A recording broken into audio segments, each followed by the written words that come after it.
welcome back to Usane Life channel. Thank you so much, guys, for tuning in. To all the returning subscribers, thank you so much, guys, for amazing support. And if you are new, you are welcome. Please don't forget to subscribe, comment, like, and share this video. Guys, we are talking about Uzalo. I've speculated something and I decided to share it with you. My speculations are revealing that one of the Khanyile boys is still alive.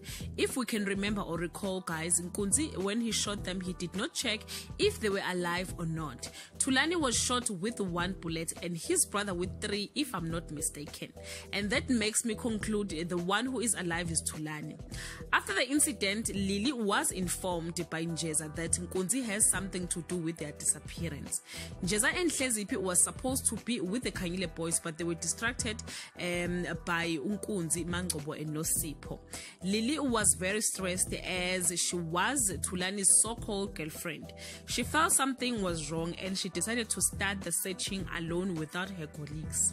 Lily found the place where Nkunzi buried the Khanyile boys and she tried to dig the grave alone, and guys, Uzalo production did not show us what happened after. Later, Lily has been receiving, or lately guys, Lily has been receiving some strange phone calls.